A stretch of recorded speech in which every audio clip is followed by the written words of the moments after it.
자, 교과서 57쪽 열기관에 대한 내용입니다. 열기관의 정의가 나와 있는데요. 열 에너지를, 열 에너지 일부를 뭘로 바꿔줘요? 일로 바꿔주는 게 열기관이다. 자, 열기관에는 다양한 것들이 있는데, 뭐, 가솔린 엔진, 그 다음에 뭐, 뒤에서 나올 스털링 엔진, 그 다음에 디젤 엔진, 그 다음에 뭐, 산업혁명 시대의 증기기관, 자, 이런 것들이 있습니다. 가솔린 엔진과 디젤 엔진의 차이는 이런 거예요. 보시면 이 점화 플러그가 있는 것들이 이제 가솔린 엔진이라고 보시면 되고, 점화 플러그가 없이 연료를 직접 주인해 주는 것이 디젤 엔진이라고 생각해 주시면 되겠습니다. 스털링 엔진은 이제 뒤에서도 자세히 나오는데, 이 부분 여러분 한번 읽어보시고요. 그 다음에 뭐 증기기관도 한번 확인해 보시면 좋을 것 같습니다. 자, 그 다음 쪽에 보시면 다양한 열기관 중에 최근에 주목받고 있는 스털링 엔진은 이런 쪽으로 매우 높은 열효율이 높다. 이게 특징이라고 볼 수 있겠네요. 그 다음에 조용하고 진동이 적다. 이것도 장점이네. 그 다음에 연료의 종류에 구애를 받지 않고 온도차만 있으면 작동한다. 이런 것들이 이 스털링 엔진의 장점이라고 볼 수 있어요. 반면에 단점으로는 얘는 이 효율은 좋고 다 좋은데 큰 힘을 내기는 좀 어렵습니다. 어쨌든 이제 교과서에 있는 것들을 보면, 자, 그림과 같이 뜨거운 물이 든 컵 위에 스털링 엔진을 올리면 뜨거운 물에서 실린더 속 공기로 열이 전달되어 공기가 팽창하고, 요게 실린더죠? 팽창하고, 이 공기가 피스톤을 올려 바퀴를 돌리는 일을 한다. 일을 한 공기는 처음 상태로 되돌아오면서 처음 상태. 이게 무슨 말이냐면 온도가 똑같은 온도가 이제 처음의 온도 상태로 되돌아온다는 얘기입니다. 일을 하고 남은 열을 방출한다.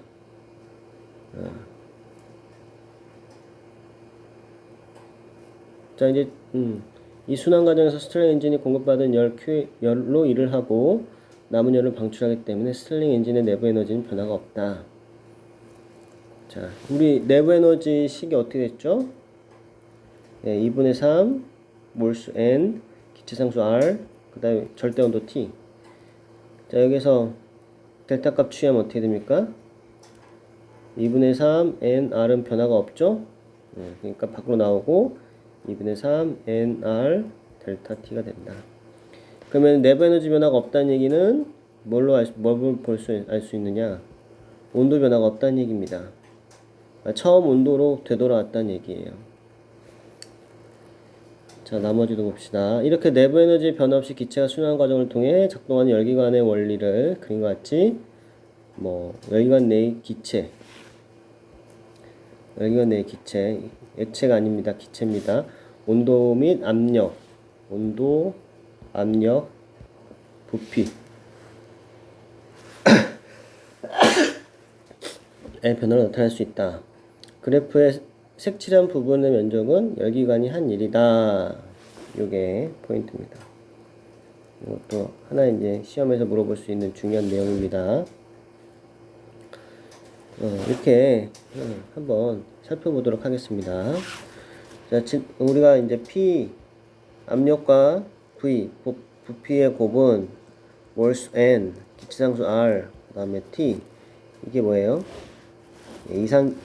자, 화학에서도 하는데 이상기체의 상태 방정식이다. 상태라고 하는 것은 압력, 부피, 온도 같은 걸 얘기하는 겁니다. 그러면 이 방정식에서 변수는 압력, 부피, 온도라고 볼 수가 있어요. 오케이? 그러면 얘가 일정하다고 하면 P랑 V는 무슨 관계예요? 네, 반비례 관계죠. 이게 바로 보일의 법칙이잖아요. 보일. 자, 부피에 따른 압력을 보면 이렇게 반비례하는 그 커브가 나오겠죠, 그죠? 그럼 이게 t가 일정하다 이거. 그러면은 A 상태, 뭐 B 상태, C 상태가 있었다고 했대. A, B, C는 온도가 다 어떻다? 예, 같다라는 겁니다. 같다라는 거예요. 자, 그 다음에 하나 더 봐야겠죠. 이런 그래프가 하나 더 있어요. T, 이게 1이라고 하면 T2라고 할까요? 그럼 이것의 의미는 뭐야? 예, T2가 T1보다 온도가 절대 온도가 높다는 얘기입니다. 무슨 말씀인지 아셨겠어요? 이 그래프 매우 중요합니다. 자, 그러면 이제 그래프를 보시면 압력 나왔죠? 부피 나왔습니다. 압력의 단위는 어떻게 되죠? 미터 제곱. 그 다음에 부피는 단위가 어떻게 되죠? 미터의 세제곱. 가로 세로 높이의 곱이니까 그렇습니다.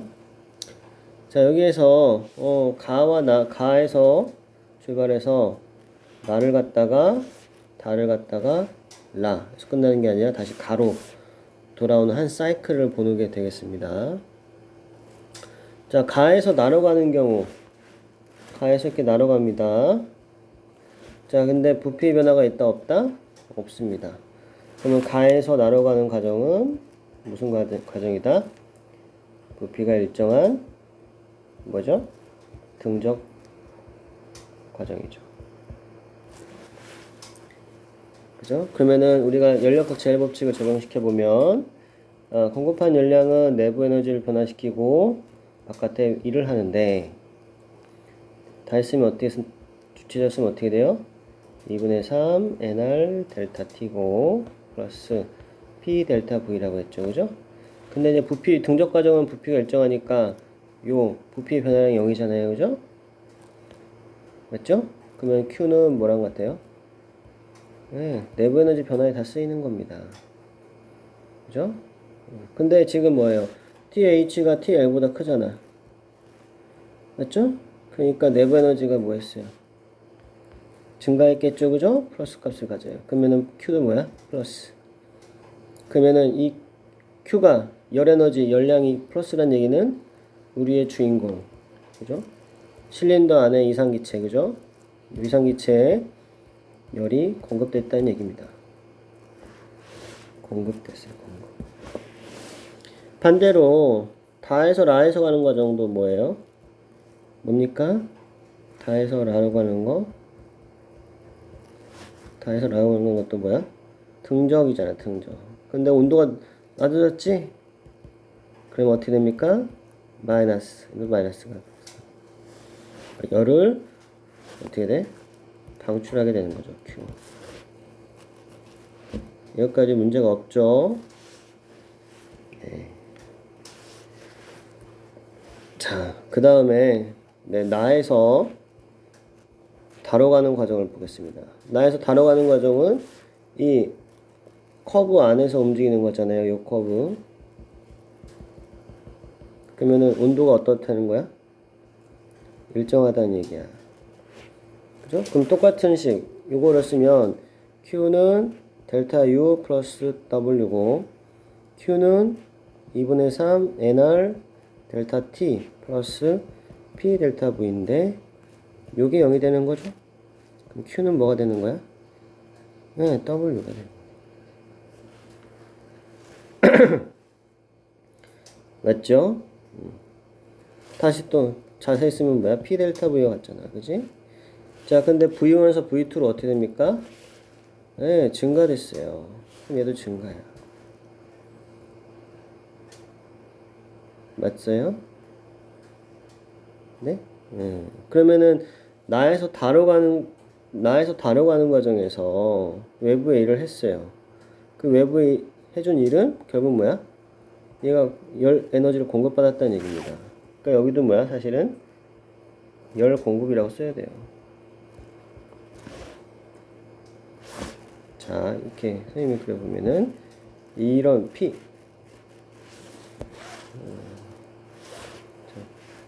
P고 V라고 하면은 이렇게 있잖아요, 그죠?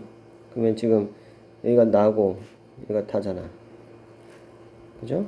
그러면 얘가 이렇게 쓰고 지나가요. 그러면 얘가 요 쓰고 지나가는 면적이 있을 거 아니야. 그죠? 요 면적.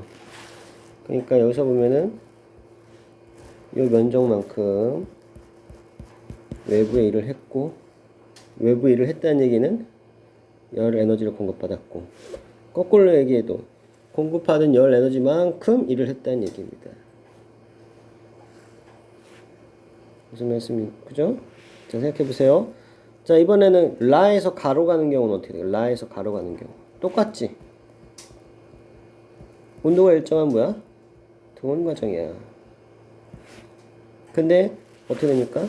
이렇게 가니까 요 밑에 쓸고 지나가는 면적이 있을 거 아닙니까? 그죠? 쓸고 지나가는 면적이 결국 Q는 P 델타 V. 이게 뭐야? 1인데 얘가 음수값을 가져요. 그럼 얘도 음수값이야. 그럼 봐봐. 그러면은 우리의 주인공, 그죠? 요 안에는 기체는 이상기체일 텐데 이 기체가 주인공이잖아, 그지? 그럼 외부로부터 일을 받은 거예요. 그죠? V2에서 V1으로 어떻게 돼? 부피가 감소했으니까 이거 마이너스잖아. 그지? 그러니까 어때? 열을 흡수가는 게 아니라 방출했을 거라고요. 그죠? 그러면 어떻게 됩니까? 여기다 그리고 여기다 이렇게 이런 화살표하고 뭐 해야 돼? 열 방출이 되겠어. 그럼 봐요. 나에서 다뤄 가는 동안 이만큼의 일을 했어요. 근데 라에서 가로 가는 동안 어떻게 돼? 이만큼의 일을 외부에서 받은 거지, 그지? 그러면 결국 남는 건 뭐야? 이 삼각형 면적만 남는 거잖아요, 그죠? 그러면 지금 이 스털링 열기관이 가나다라에서 다시 가로 가는 요 한 사이클 동안 요런 뭐라고 해야 됩니까? 요 면적, 그죠? 요 면적만 외부에 일을 한 것이다. 오케이. 그리고 열은 여기서 공급받고 여기서 공급받겠죠, 그죠? 그 다음에 열을 방출하고 여기서 또 방출하죠. 공급받은 열 Q 두 개를 합한 게 뭐야? QH지. 맞아요? 그 다음에 이쪽에서 나가고 이쪽으로 나간 거 이건 뭐야? 합하면 QL이지. 그러면 QH 마이너스 QL은 W고 이 W가 바로 뭡니까? 이 면적이라니까요.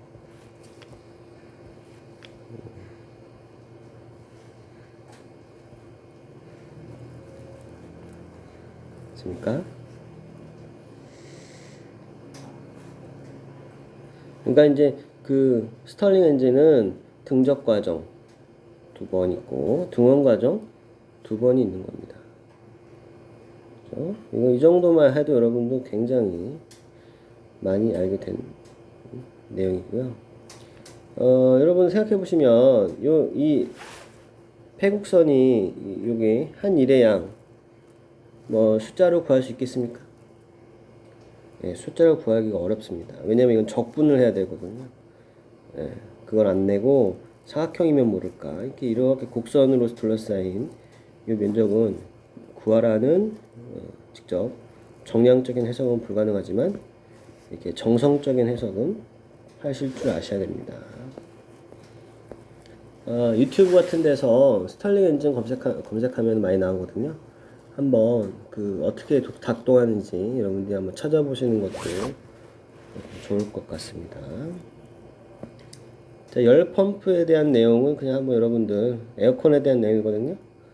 한번 읽어보시면 될 것 같고, 자, 그 다음에 열 효율에 대해서 한번 생각해 봅시다. 열 효율.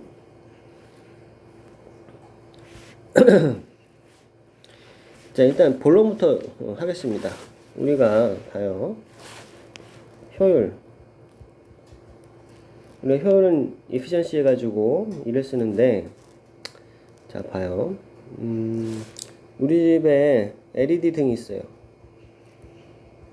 근데 전기를 1초에 뭐 50줄 잡아먹는데 전기 에너지를. 근데 우리가 이제 빛 에너지를 측정해 보니까 1초에 뭐 45줄이래. 빛 에너지를 이제 측정해 보니까, 그죠? 그러니까 LED 등 하나에서 나오는 빛 에너지를 다 측정해 보니까 모아가지고. 그럼 얘는 효율이 얼마야? 효율. 이 효율이 뭐야? 우리가 LED 등이 총 공급한 게 50줄이죠, 그죠? 근데 그 1초에 얘는 45줄의 빛을 내는 거잖아. 그러면 어떻게 돼? 100분의 90이니까 0.9 또는 뭐 90%라고 볼 수 있죠, 그죠? 이거예요. 총 공급한 에너지 분의 45는 뭐야? 우리 LED 등 왜 켜? 환하게 빛 에너지가 이제 우리한테 이제 쓸모 있는 거잖아요, 그죠? 우리가 쓸모 있는, 그러니까 총 공급한 에너지 분의 우리가 그 목적에 맞는 에너지 값. 이렇게 하면 효율이 나올 거 아닙니까? 마찬가지입니다. 여기서 열기관의 열 효율을 구해라 라고 하면은 너무 고민하지 말고 총 공급한 열이 있을 거 아닙니까, 그지? 열량은 열 에너지라고 했죠, 그지? 총 공급한 열 중에 우리가 쓸모 있는 건 뭐야? 열기관의 우리가 목적이 뭐야? 일을 하기 위함이지? 이렇게 하면 쓰면 됩니다. 이거를 막 억지로 외우려고 하니까 기억도 오래 안 나고, 그죠? 헷갈리는 겁니다. 네. 그럼 이제 열기관을 한번 그려봐라. 이게 열기관이에요, 열기관. 그죠? 자, 그럼 여기서 이제 공급받은 열 에너지가 있겠죠. Q1. 그러면서 빠져나간 열 에너지가 있을 거라고. 왜냐, 봐봐. 생각해 봅시다. 우리가 앞에서 열 에너지라는 것은 어떤 특징이 있느냐? 고온에서 저온인 대로 어떻게 돼? 저절로 이동한다고 했지, 그치? 저절로 이동한다는 특징이 있어요. 열 에너지는 한 곳에 가만히 있지 않고 주변에 퍼지려는 성질이 있습니다. 그걸 우리가 나중에 엔트로피 법칙이라고 하는데 연력학 제2법칙이라고 합니다. 열은 가만히 있질 못해요. 열은 시간이 주어진다면 주변으로 쫙 이렇게 열 에너지가 퍼지려는, 그래서 엔트로피를 증가시키려는 성향이 있어요. 즉 무질서도가 증가한다 이렇게 표현하기도 하는데, 그렇기 때문에 그 열기관에 이제 열이 Q1이 들어가잖아. 열 에너지가 Q1이 들어가잖아요. 그러면 열기관이 이제 뭐 흡입, 뭐 압축, 폭발, 배기 이런 식으로 행정이 있을 거 아닙니까? 사이클이. 근데 그게 시간이 짧긴 짧지만 안 걸리는 건 아니잖아요. 그렇기 때문에 시간이 필요하고 그 시간 동안 어떻게 돼요? 열은 저절로 저온인 곳을 향해서 퍼져나간다고 했지, 그지? 그러니까 바깥으로 나가는 겁니다. Q2가.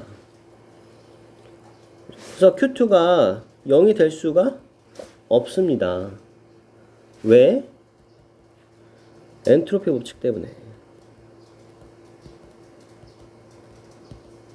세상은 시간 두면 점점 무질서해진다. 이런 거 어디서 뭐 이렇게 교양 TV 같은 데도 많이 나오지.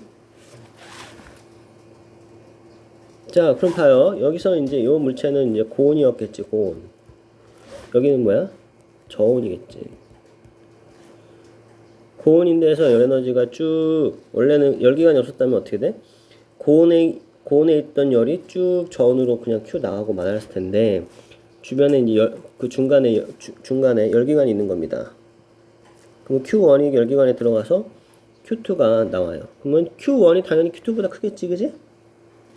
그리고 이 열기관은 공급받은 열 에너지 일부를 어떻게 돼? 외부에 일을 한다고. 봐요. 여기가 100이라고 합시다. 얘가 30이라고 쳐봐요. 그럼 얘는 얼마예요? 예, 70이죠. 이거를 80이라고 말을 할 수 있을까? 80이라고 말을 할 수가 없지. 왜? 뭐 때문에? 에너지 보존 법칙에 의하면, 그죠? 에너지 보존 법칙에 의하면 에너지는 갑자기 새로 생기거나 갑자기 소멸하는 일이 없으며, 처음에 에너지 총합과 나중에 에너지 총합은 같다. 이게 에너지 보존 아닙니까? 그죠? 그러니까 100이 공급됐는데 30이 나갔어. 그러면 W는 70이지 80일 리가 없잖아요. 그럼 여기서 식이 하나 나오죠. 어떤 식이 나와요? 어떤 식이 나오냐면 Q1은 뭐야? W 더하기 Q2 이렇게 쓸 수 있잖아. 이걸 외우려고 하면 안 됩니다. 자, 그럼 위에 있는 식에서 효율은 공급한 열, 공급한 에너지 Q1이지, 그지? 그 다음에 쓸모 있는 거, 우리한테 필요한 거 1이죠. 열기관에서, 그죠? 그리고 얘는 어떻게 쓸 수 있어? 에너지 보존 법칙 2에서 W는 Q1 Q2라고 볼 수 있고, 이걸 또 깔끔하게 보기 좋게 정리하면 1 Q1분의 Q2라고 볼 수 있잖아. 그죠? 근데 앞에서 뭐라고 했어? Q2는 0이 될 수 없잖아 했잖아요. Q2는 0이 될 수 없어요. Q2는 다시 한번 설명하지만 열기관에서 일을 만들어내는 그 사행정이나 뭐 이행정 뭐 그런 행정 사이클이 돌아가는 동안 시간이 흘러가고 그 시간 동안 열 에너지는 가만히 있지 못하고 주변에 빠져나가니까 저온인 곳을 향해서 얘네들이 퍼져나가기 때문에 Q2는 0이 될 수가 없습니다. 절대로. 그래서 어떤 일이 발생하느냐면은 이제 Q2가 0이 될 수 없어요. 그럼 이 값도 뭐야? 0이 될 수 없어요. 얘가 0이 될 수 없다는 얘기는 뭐예요? 효율은 1이 나올 수가 없다는 얘기입니다. 효율이 100%인 열기관은 존재 자체가 불가능하다 이거예요. 네, 열기관이 효율이 100%다 말도 안 되는 겁니다. 만약에 그런 효율이 100%인 열기관을 만들었다. 그 사람은 뭐야? 에너지 보존 법칙을 위배한 거야.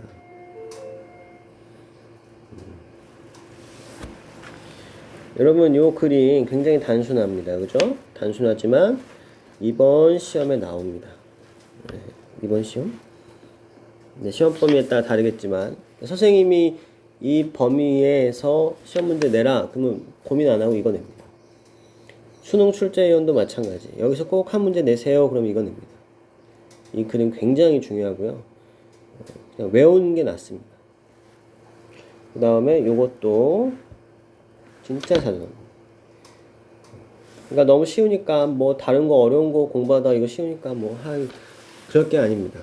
이건 반드시 난다고 볼 수 있으니까 꼭 연습장 같은데 그림 그려가면서 내가 식 쓸 수 있는지 꼭 확인해 보셔야 합니다.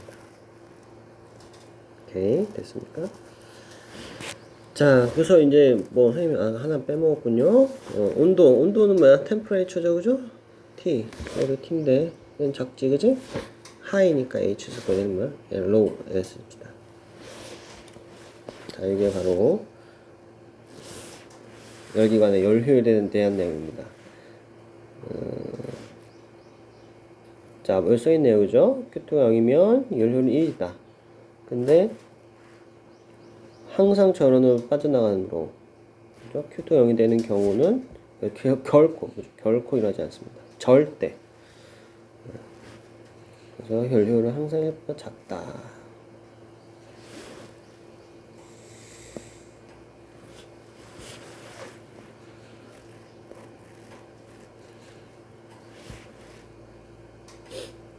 자, 이어서 한번 해보겠습니다.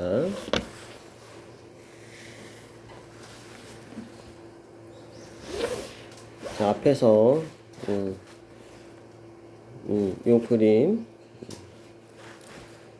열 효율을 어떻게 구했죠? 공급한 열 에너지분의 한일 에너지 보존 법칙에서 Q2 1 Q1분의 Q2.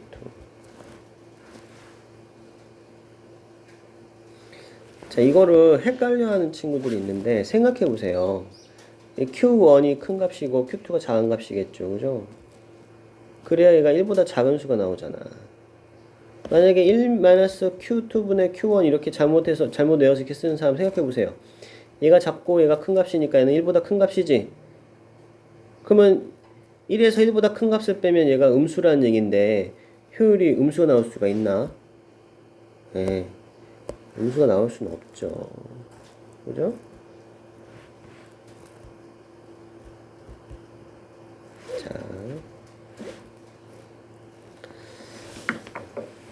자, 이제부터 잘 들어보세요. 이제 정말 헷갈리는데 일단 그 인간이 열 효율이 1인 즉 100%인 열기관은 아예 존재가 불가능하다는 것까지는 알았어요. 그러면 인간이 만들 수 있는 최대값은 얼마일까? 1보다 작은 값이겠지, 그지? 인간이 만들 수 있는 효율의 최대값은 얼마일까? 열기관에. 목표 지점이 있어야 될 거 아닙니까? 그죠? 그러면 인간이 만들 수 있는 최대 효율의 엔진은 일단 마찰이 없다고 가정을 하자. 마찰은 없다고 가정하고 열기관을 디자인해서 이론으로 그 기관이 만드는 효율이 인간이 달성할 수 있는 최대 열기관의 효율 아니겠습니까? 그렇겠죠? 그래서 만든 게 이론적으로, 그죠? 이론적으로 인간이 낼 수 있는, 그죠? 제작에서 만들 수 있는 불가능하겠지만 그것도 하여튼간 최대 이론값 최대치가 얼마냐. 그래서 카르노라는 사람이 계산을 했어요. 아주 이상적인 열기관. 이게 요것만 머릿속에 기억을 해주시면 되겠습니다. 이상적인 열기관. 그래서 이상개체에 사용하는 열기관의 최대 효율을 알아냈다. 이론적으로. 그죠? 그랬더니 어쩌고저쩌고 아주 복잡한 과정을 거칩니다. PV 그래프에서 이거 여러분들 공부 많이 한 사람들은 알겠지만 이상한 그래프가 이렇게 있습니다. 이렇게 하고 이렇게 하고 이렇게 복잡해요. 이런 걸 쭉 수치적으로 해석을 합니다. 했더니 뭘 알아냈어? 절도 인도에 의해 결정되는 가능성을 밝혀냈다 이거야. 카르노 열기관에서는 이게 뭐라고? 이상적인 열기관. 그래서 뭘 알아냈어요? 이걸 알아낸 거야.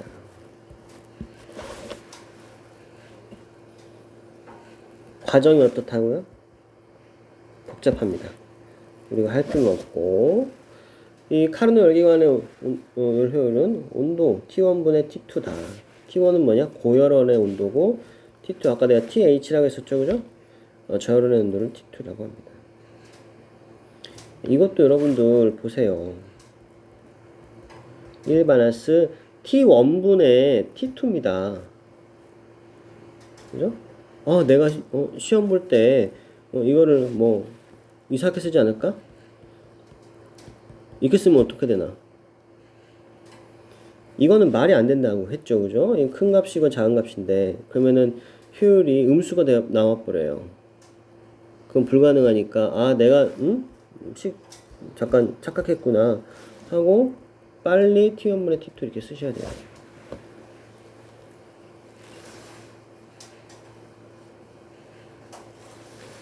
오케이. 이 카르노 기관의 열기관도 그죠? 생각해 보시면 1이 될 수 없습니다. 1이 될 수 없어요.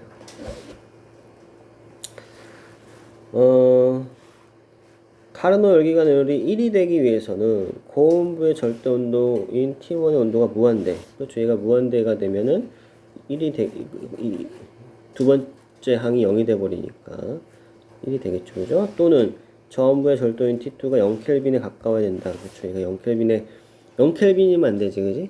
0켈빈에 아주 가까워지면 가까워질수록 1에 수렴하겠죠, 그죠?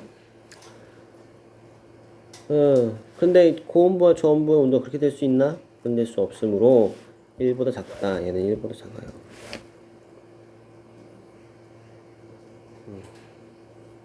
그러니까 1은 불가능한 값이야. 이런 이상적인 열기관도 열효율 1은 불가능해.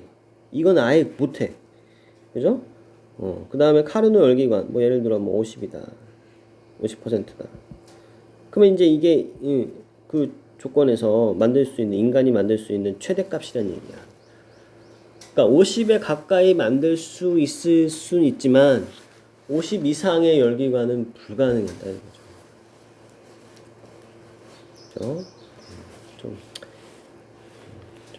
문제를 풀어보셔야 됩니다. 자, 열기관의 열 효율을 높이기 위해서는 고열의 온도는 높게 하고 저열원의 온도는 낮게 하는 것이 좋다.